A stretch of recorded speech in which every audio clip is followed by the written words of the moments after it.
బాచుపల్లిలో మహిళ మృతదేహం కలకలం రేపుతోంది. ట్రావెల్ బ్యాగ్ లో మహిళ మృతదేహాన్ని గుర్తించారు. బ్యాగ్ లో కుళ్లిన స్థితిలో ఉంది. అసలు ఆ మహిళ ఎవరు అన్న కోణంలో దర్యాప్తు చేస్తున్నారు.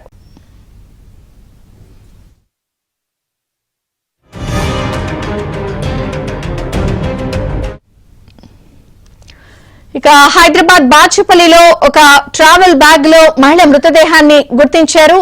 ఎవరు ఏంటి అనే కోణంలో దర్యాప్తు జరుగుతోంది. వివరాలు ప్రవీణ్ అందిస్తారు.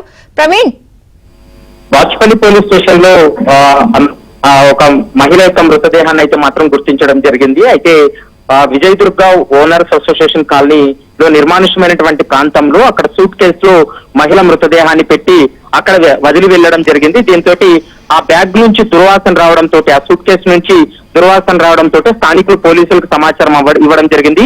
పోలీసులు ఘటనా స్థలానికి చేరుకొని విచారణ జరుపుతున్నారు. మృతురాలు 25 నుండి 35 సంవత్సరాల లోపు ఉంటుందనేటువంటి అంశాన్ని గుర్తించడం జరిగింది. పంజాబీ డ్రెస్ లో ఉన్నటువంటి యువతి ఎవరనేది ఇంకా పోలీసుల విచారణలో తేలాల్సినటువంటి అవసరం ఉంటుంది.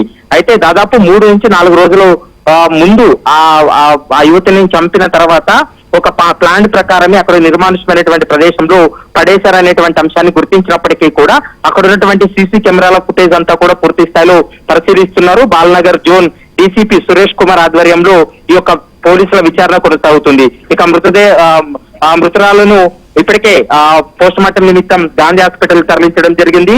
కానీ ఆమె ఎవరు ఏంటనేటువంటి డీటెయిల్స్ కూడా ఇంకా తెలియలేదు. కాబట్టి ఖచ్చితంగా ఈ రోజు సాయంత్రం వరకు ఈ కేసులో పురోగతి లభిస్తే ఆ నిందితులు ఎవరనేది కూడా పూర్తి స్థాయిలో దర్యాప్తులో వెల్లడయ్యేటువంటి అవకాశం అయితే కనపడుతుంది. ప్రస్తుతం కొంత సమాచారం ఉన్నప్పటికీ కూడా ఇంకా కన్ఫర్మేషన్ కావాల్సి ఉంటుంది. ఇద్దరు ఆ వ్యక్తులైతే మాత్రం అనుమానాస్పదంగా ఆ నిర్మానుష్యమైనటువంటి ప్రదేశంలో తిరిగినట్లు పోలీసులు అనుమానిస్తున్నారు. సీసీ ఫుటేజ్ ఆధారంగా చేసుకునే దర్యాప్తు కొనసాగుతుంది. విజయ్ చంద్రిక. Thank you Praveen.